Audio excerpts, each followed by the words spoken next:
Bienvenidos amigos de Primum Gradus. Por si no lo sabéis, este programa está concebido como un podcast solo de audio. Los cuelgo primigeniamente en iVoox, y que es una especie de plataforma, pero eso, de podcast de audio solo. Es como una especie de YouTube, pero solo de sonido, por decirlo de alguna manera. Y bueno, y de ahí se van colgando en otras plataformas que lo recogen de ahí. Está también en, ¿cómo se llama esto? En Spotify, que es la más escuchada, en Apple Podcast, y ahora los empezaré a colgar en una cosa que se llama Primum Radio, que es mi nuevo proyecto. Bueno, he decidido hacer una entradilla para esta recopilación porque empiezo una serie que será la serie del almanaque. ¿Qué es esto del almanaque? Esto para centraros un poquito. Pues el almanaque era un intento de hacer un pequeño programa diario, de poca duración, porque si no era inviable. Uno trabaja, no se dedica a esto profesionalmente, y dije, hombre, esto es un reto que puedo asumir, ¿no?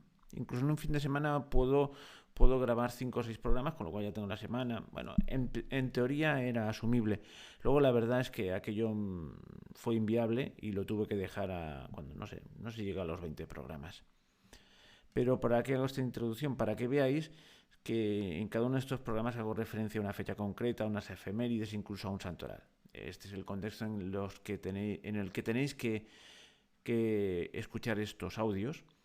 Y si los pongo aquí en YouTube es porque sé que algunos pues no tenéis costumbre de oír las cosas en otra plataforma. Bueno, así pues al que tiene por costumbre usar YouTube, pues aquí lo tenéis. Tenedlo en cuenta, pues eso, que está muy determinado por el tiempo y por la fecha, y ya está. Pero pienso que las historias que cuento son atemporales. Y dicho esto, pues empezamos.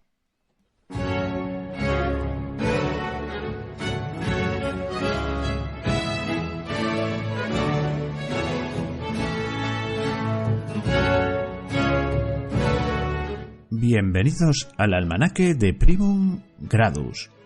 Año nuevo, podcast nuevo. O mejor dicho, podcast renovado. Porque Primum Gradus seguirá como siempre, 1 o 2 programas a la semana, con temas más o menos tratados en profundidad. Pero la primera de las novedades de este año que empieza, de este 2019, pues va a ser esto que estás viendo, el almanaque. Un mini programa diario. Es todo un reto. Eso sí, durará 5, a lo sumo 10 minutos.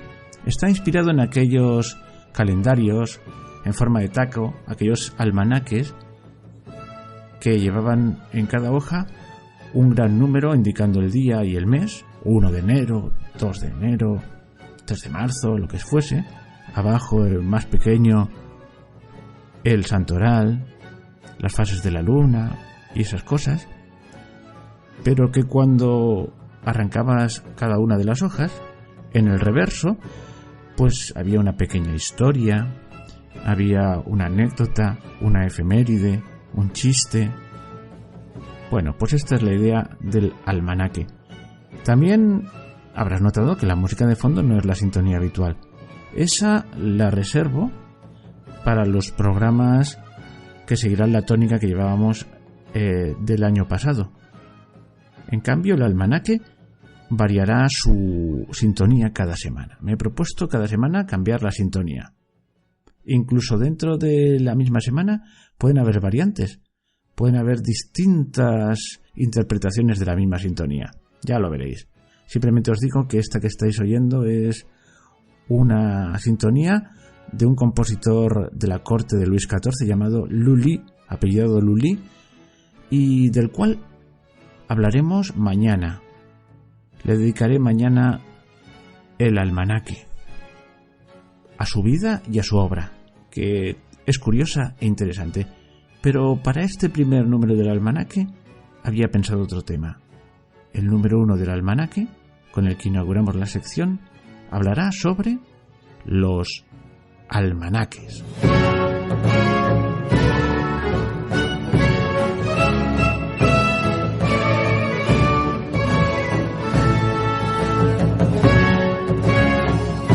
La palabra almanaque deriva del árabe al-manaj, que viene a denominar el círculo de los meses.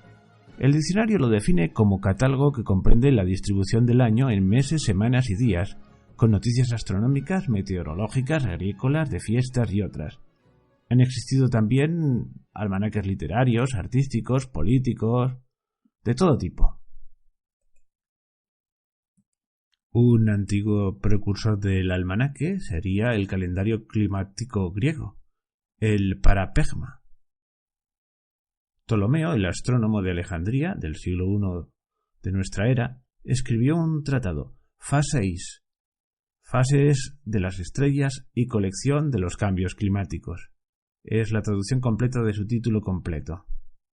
La base de su Parapegma, donde aparece una lista de cambios climáticos en las estaciones regulares, las primeras y las últimas apariciones de estrellas, y constelaciones al amanecer y al anochecer, y eventos solares tales como solsticios, organizados de acuerdo al año solar. Y es que, para Ptolomeo, los fenómenos astronómicos causaban los cambios en el clima estacional. Su explicación de por qué no había una correlación exacta de estos acontecimientos fue que las influencias físicas de otros cuerpos celestes también intervenían, es decir, por lo tanto, para él la predicción del tiempo era considerada como una división de la astrología. Luego, árabes y judíos conversos importaron y elaboraron y adaptaron estos almanaques y así ha llegado a nosotros. Los almanaques o calendarios son considerados en el ámbito de la literatura popular como literatura de hilo o cordel, un tipo de literatura popular. Una definición que no tiene nada de peyorativa y que se debe a la manera como era hecha la propaganda y venta de estas publicaciones, que se colgaban con un hilo en las cristaleras de las librerías. Eran los libros baratos, los libros del pueblo. Cuando los almanaques fueron concebidos por primera vez, la gente todavía vio muy poca diferencia entre predecir los movimientos de las estrellas y de las mareas y predecir el futuro en el sentido de la adivinación. Uno de los sabios españoles en percibir la importancia de un almanaque es Rodrigo Zamorano, cosmógrafo de Felipe II, y así lo atestigua en su obra de cronología y repertorio de la razón de los tiempos, escrita en 1585. Y quizás conozcas el calendario zaragozano, uno de los almanaques más antiguos que todavía se editan en España. Fue fundado en 1840 y continúa publicándose. En Barcelona, en 1876, aparece el calendario del ermitaño de los Pirineos, que se define como almanaque religioso, astronómico y literario. Y en América, el almanaque más antiguo es el calendario del más antiguo Galván, editado ininterrumpidamente en la Ciudad de México desde 1827. Y también hay almanaques contemporáneos, por ejemplo, como el almanaque mundial del New York Times, el The New York Times Almanac. Y bueno, ya vemos que los almanaques han tenido una amplia vida y han sido una fuente de entretenimiento y de goce literario durante muchas generaciones. Ahora ya no tanto, porque prácticamente miramos siempre la fecha pues en el dispositivo móvil, en el celular, en el ordenador. Pero bueno, para eso estamos aquí, para resucitar esta tradición, aunque en este caso sonoro. Y bueno, ya hemos hablado del almanaque y de su importancia y de su antigüedad histórica. Y quizás tocaría una efemérides, pero voy a poner una efemérides un poquito mirándome al ombligo. Y voy a hacer dos efemérides sin que sirva de precedente referente a Primum Gradus. Una es que este es el programa que hace el número 100 de los que he colgado. Con este ya hacemos 100 números de Primum Gradus. Dirás, pues en la última programa tenía el número 96. Sí, pero es que han habido 3 más que no tenían número, porque eran programas especiales de aquellos para fans, que luego los liberaba, por decirlo de una manera, y en total suman 100 programas subidos. Además, empezó este podcast el 1 de enero de 2017, por lo tanto acabo de cumplir 2 años exactamente. Y además, otra semi-efeméride es que en el mes de diciembre hemos pasado de las 200.000 escuchas. Y el resto de días daré efemérides más universales, Hoy me ha hecho ilusión informaros de esto. Y bueno, mañana pues tocará la siguiente página del almanaque del 2 de enero, correspondiente al 2 de enero, donde hablaremos eso, de Lully, de su vida y de sus composiciones. Ya veréis que es una vida interesante. Y anunciaros que mañana también tendréis un capítulo de los del Quijote. O sea que mañana habrán dos programas de Primum Gradus. El cortito, el de cada día, el de las efemérides, el almanaque y el siguiente capítulo de la serie del Quijote. Y con esto ya me despido de todos vosotros. Ahora sí que lo puedo decir. Hasta mañana.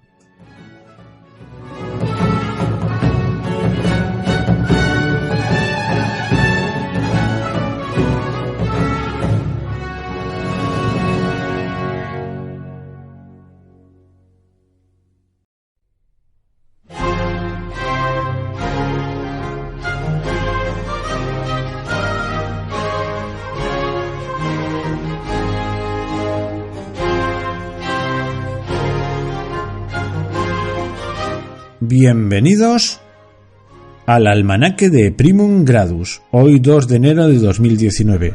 Hoy es San Basilio Magno y San Gregorio Nacianceno, obispos y doctores de la Iglesia.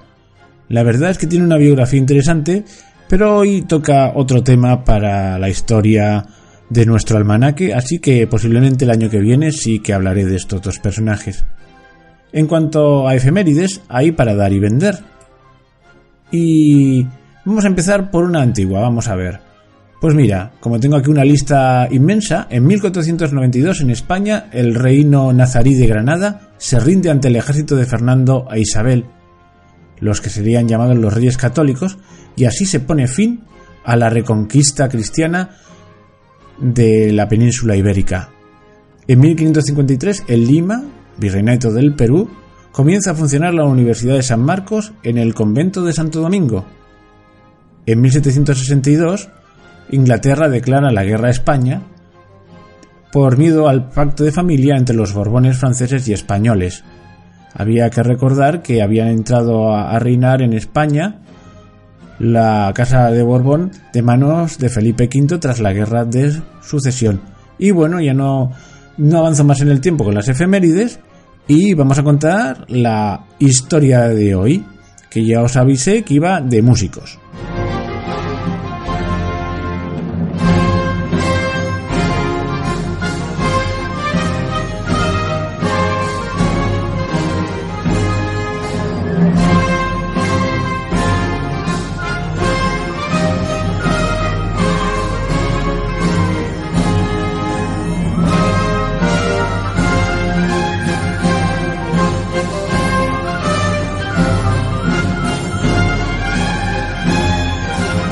Como dije ayer en la primera hoja del almanaque de 2019, hoy toca hablar de la música que estás oyendo de fondo y de su compositor. La música es... Bueno, el título está en francés, pero yo no me atrevo a leerlo en francés, así que voy a leer la traducción. Es la música para la marcha de los turcos, de Jean-Baptiste Lully, el músico de corte de Luis XIV. En noviembre de 1669, el sultán otomano Mehmed IV envió a Solimán Aga a la corte de Luis XIV, el Rey Sol, y este se apresuró a recibirlo con todo el lujo y boato propio de su corte. Sentado en su soberbio trono de plata, vistiendo sus mejores brocados, cubierto de oro y diamantes, en el gran salón de recepciones, se dio cuenta que aquel no era un embajador, sino un simple emisario, y esto lo consideró una afrenta. Así que para vengarse, ordenó a su protegido, el compositor de corte, Jean-Baptiste Lully, que compusiese un ballet para ridiculizar a los turcos. Y este ballet se incluyó posteriormente en una especie de ópera, basada en... Bueno, ópera no. Vamos a ir por partes. Durante el reinado de Luis XIV se impulsaron diferentes tipos de espectáculos musicales: el ballet de corps, la comédie ballet y la tragédie lyrique. Y que me perdonen los franceses por cómo pronuncio el francés. El equivalente, la tragedia lírica, es el equivalente francés a la ópera italiana. una ópera en lengua francesa. Gozando de la protección del rey en sus tragedias líricas, el florentino, porque no era francés, Jean-Baptiste Lully, ya veremos que no nació Jean-Baptiste, luego hablaremos de esto, había perfeccionado los recursos técnicos y musicales desplegados anteriormente en las comedias ballet, una de las cuales es la adaptación de la famosa obra de Molière, el dramaturgo de la corte, el famoso Molière, Jean-Baptiste Poquelin. Bueno, pues es la adaptación de Le Bourgeois Gentilhomme, el burgués gentilhombre. En ella, Monsieur Jourdan, un próspero gentilhombre, impaciente por escalar en la pirámide social, se niega a que su hija se case con Cleonte, porque este no es noble. Entonces el pretendiente trama un ardid a través de un criado, que se hace pasar por el mensajero de un supuesto gran soberano turco, le invita a presenciar su propio nombramiento como Mamamouchi, gran distinción otomana que no existe, sino que se la había inventado el propio Molière para hacer esta farsa. Bueno, pues esto se compuso en prosa y esta comedia ballet en 5 actos se estrenó por primera vez el 14 de octubre de 1670 en el castillo de Chambord ante Luis XIV y su familia, que se lo pasaron en grande y se rieron a gusto, con el propio Molière haciendo el papel de señor Jourdan y Lully en el papel del gran muftí. Ya se ve que no se le caían los anillos ni al compositor ni al dramaturgo de la corte por interpretar los papeles. Y ahora que ya hemos hablado del origen de esta obra, un origen vengativo y guasón, pues vamos a hablar del compositor, Jean-Baptiste Lully, que he dicho que no siempre fue Jean-Baptiste, porque nació en Italia, en Florencia.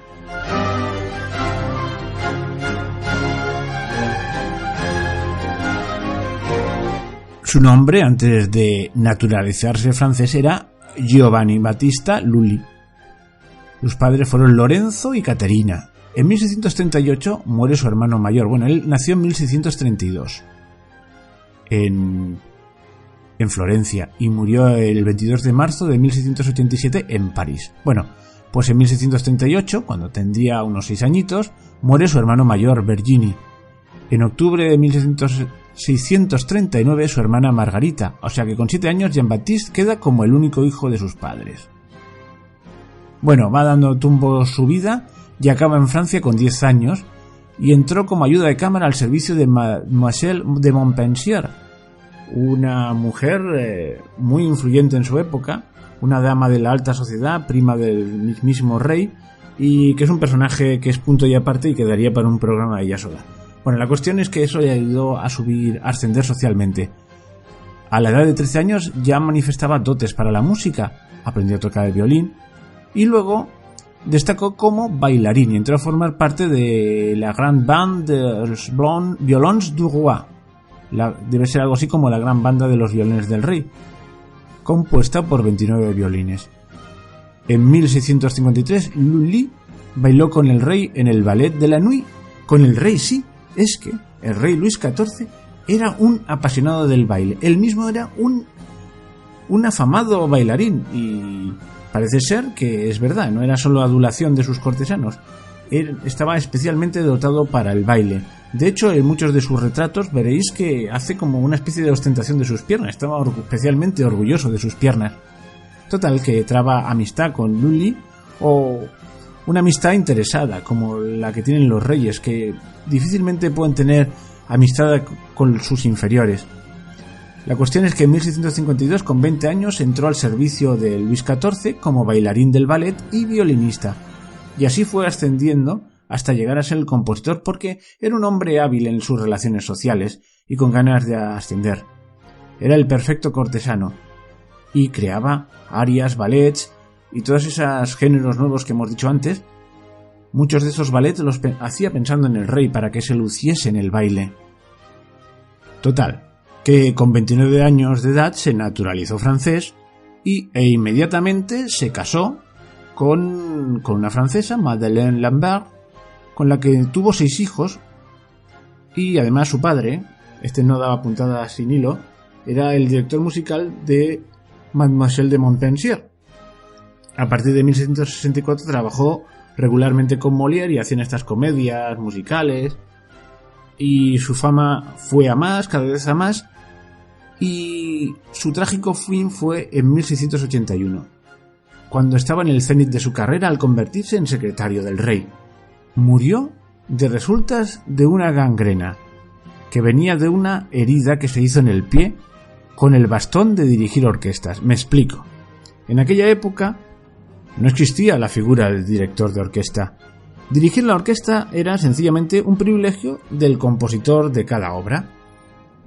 Pero no dirigía como ahora, con una batuta, que es una varita que se mueve suavemente en el aire y con la otra mano gentilmente va dando indicaciones para que entren los instrumentos. No. Entonces, el director de orquesta se dedicaba sencillamente, con un gran bastón metálico acabado en punta, a dar golpes en el suelo, rítmicos, para dar el ritmo a la orquesta. Era todo como bastante más tosco. Muy bien, pues en una interpretación de una de sus obras, se emocionó más de la cuenta, no calculó bien y se ensartó el pie con el bastón. Se clavó el bastón de dirigir la orquesta en el pie. Cuando ocurría una herida mala y que se veía que se estaba infectando, entonces había que cortar, era lo propio, y rezar para que luego no se gangrenase la herida que se había producido al cortar. ¿Pero qué ocurrió? Que Lully se negó en redondo a que le cortasen la pierna porque él era un bailarín. Bueno, pues esto le costó la vida. Este fue el triste final de un artista de la cabeza a los pies. Y bueno, hasta aquí la historia de Giambattista Lully, nacido Giovanni Battista.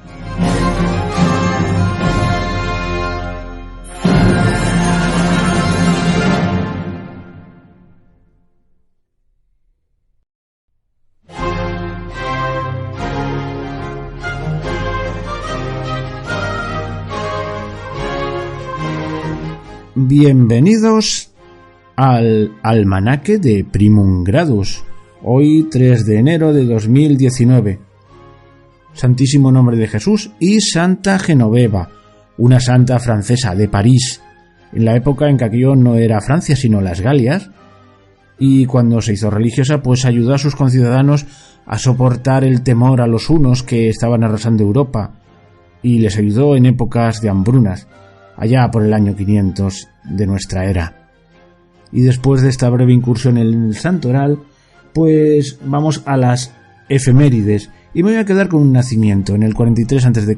nace Marco Tulio Cicerón, filósofo, escritor, orador y político romano. Y me dije, tate, con esto ya tienes historia, busca alguna anécdota de Cicerón, y esa va a ser el anverso del día de hoy. ¿Os acordáis? En el reverso el número del día, con las fases lunares y el santoral, y en el reverso la historieta. Bueno, pues he encontrado muchas historias y no sabía cuál escoger, y finalmente pues no voy a hablar de Cicerón propiamente dicho, sino de un esclavo suyo que inventó nada más y nada menos que la taquigrafía.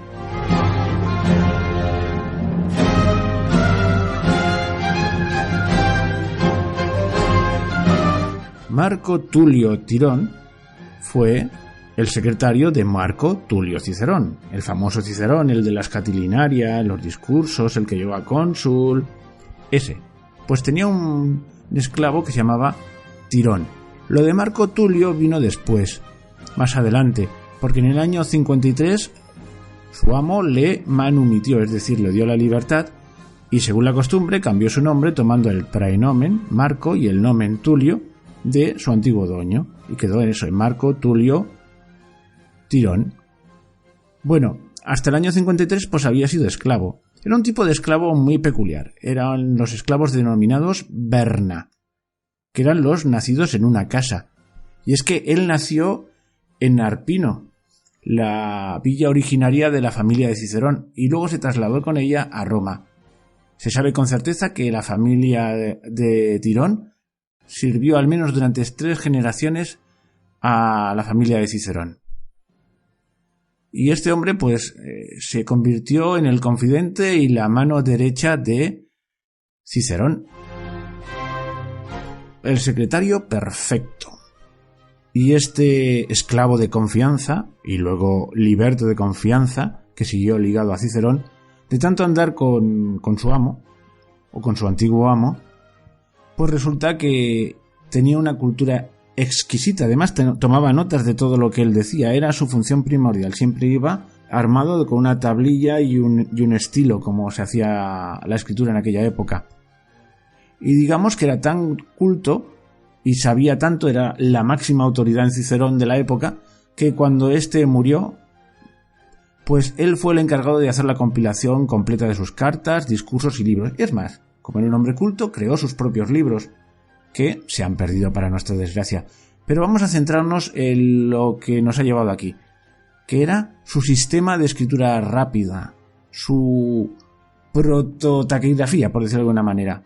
En realidad, esto se lo inspiró el propio Cicerón, que le sugirió adaptar las llamadas notas griegas, que era un sistema de escritura rápida que utilizaba Jenofonte para transcribir los discursos de Sócrates.